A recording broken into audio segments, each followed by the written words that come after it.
बेनज़ीर। अलीना, पहले तो साहिवाल की बात हो रही थी पिछले सवाल में, मैं सिर्फ ये बताना चाहूंगी क्योंकि मैं उनकी फैमिली के साथ इन टच रखती हूँ, मेरी बातचीत उनसे होती रहती है। पिछले साल हुकूमत ने कहा था वो अपील फाइल करेंगे उस केस के खिलाफ, चैलेंज करेंगे उसको लोअर हाई कोर्ट पे। आज तक वो अपील फाइल नहीं हुई और उस फैमिली को कोई उम्मीद नहीं है कि उनको इंसाफ मिलेगा। जहां तक इस मामले की बात है, देखिए अभी एक तहकीकात के लिए एक कमेटी बनी है, मैं उसका नोटिफिकेशन देख रही थी। उसमें 3 लोग हैं जिसमें से 2 मर्द हैं और 1 औरत है।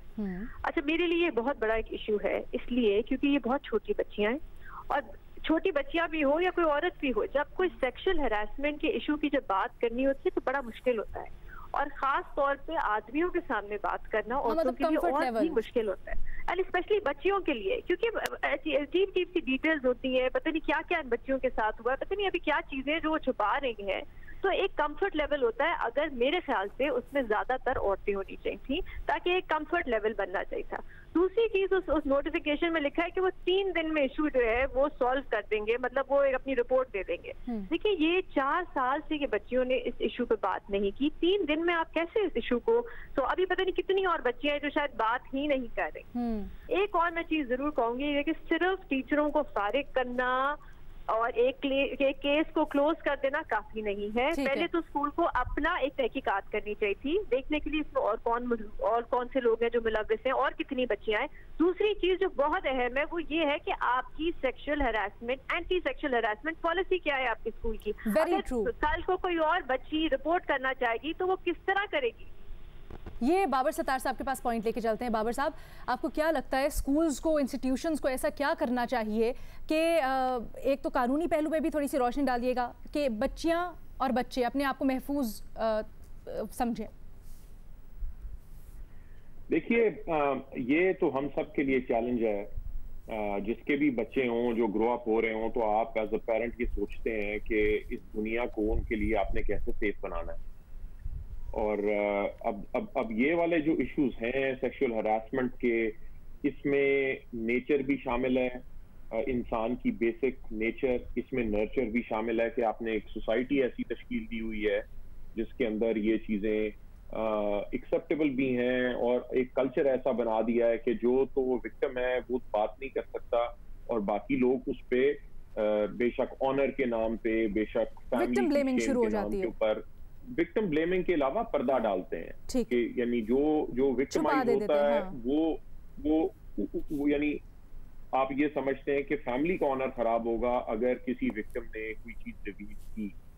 तो ये एक एम्पावर्ड सेक्शन है हमारी सोसाइटी का, जिसकी वजह से ये सोशल मीडिया पे बातें आई हैं। मेरा नहीं ख्याल कि बहुत यानी जो वसी मेजॉरिटी है पाकिस्तान की, उसमें जो खवातीन के साथ और इस एज की बच्चियों के साथ जो हरासमेंट होती है उसका कोई जिक्र भी होता है। सो ये कल्चर चेंज करते हुए मुझे लगता है काफी टाइम लगेगा। हमने इस तरह के बड़े स्कैंडल देखे, फॉर एग्जांपल जब चर्च स्कैंडल आया तो बड़ा टाइम लगा चर्च के लीडर्स को ये एक्नॉलेज करते हुए, लेकिन मेरा ख्याल है कि ये बड़ी एक पॉजिटिव चीज है कि ये सामने आई है, और बड़ा करेज चाहिए था उन बच्चियों को जिन्होंने ये रिवील किया है। और इससे हर एक को, हर एजुकेशनल इंस्टीट्यूशन के सामने एक कंप्लीटली नया मैट्रिक्स खुला है कि आपने इस चीज को प्रिवेंट कैसे, यानी अर्ली वार्निंग सिस्टम्स आप कैसे बनाएंगे, क्या आप रिपोर्टिंग सिस्टम रखेंगे, विसल ब्लोअर्स का क्या रखेंगे, एनोनिमिटी के साथ कंप्लेंट किस तरह आ सकती है, उनकी इन्वेस्टिगेशन कैसे होगी। ये इस तमाम चीज के ऊपर अब हमें वर्क करना पड़ेगा। इससे पहले भी सोचना चाहिए था, लेकिन अब तो सोचना अब हाई टाइम है कि हम सोचें। मजहर अब्बास साहब को कमेंट लूंगी, वक्त बड़ा कम है। जी मजहर साहब, देखिए, सारा मसला जो है वो मेरिट का है। ना मेरिट पे आजकल टीचर्स आ रहे हैं, ना स्टूडेंट्स आ रहे हैं, ना मेरिट पे आपके MPAs आ रहे हैं, ना MNAs आ रहे हैं। आप जिसको उठा के देख लें, या तो जाली मार्कशीट्स नज़र आएंगी या जाली डिग्रियां नज़र आएंगी। सर, लेकिन काफ़ी काबिल टीचर्स बताए जाते हैं ये जो जिनके सारे नाम सामने आए हैं, तो मेरिट इसका नहीं, इसका ताल्लुक बिल्कुल एक मुख्तलिफ अंदाज। देखिए, ये इसका ताल्लुक माइंडसेट से है। एक माइंडसेट हमारे यहाँ आप देखें कि ये कोई इन वाक़यात की में इतना ज़्यादा इजाफा हुआ है अक्रॉस द बोर्ड, चाहे वो गवर्नमेंट स्कूल्स हों, प्राइवेट स्कूल्स हों, गवर्नमेंट कॉलेजेस हों, प्राइवेट कॉलेजेस हों, यूनिवर्सिटीज़ हों, इंस्टीट्यूट्स हों, ये ओवरऑल आपकी जो इखलाकी वैल्यूज़ गिरी हैं ये उसका हिस्सा है। एक ज़माने में टीचर जो है वो पेरेंट्स से ज़्यादा अहमियत रखता था, क्योंकि पेरेंट्स तो फिर अपने बच्चे को थोड़ा सा पैम्पर करते थे, लेकिन टीचर जो है उसकी सही मानों में तरबियत करता था। जो स्टूडेंट्स हैं वो टीचर्स के सामने आंख उठा के बात नहीं किया करते थे, और टीचर्स भी जब उनसे बात किया करते थे तो वो फ़र्क पता चलता था। जो ओवरऑल आपके यहाँ डिक्लाइन आया है वो आपके एजुकेशनल सिस्टम में आया है, और इसी वजह से आप अच्छे लोग, अच्छे शहरी, अच्छे इंसान बना नहीं पा रहे, क्योंकि आपका एजुकेशनल सिस्टम कोलैप्स कर गया है।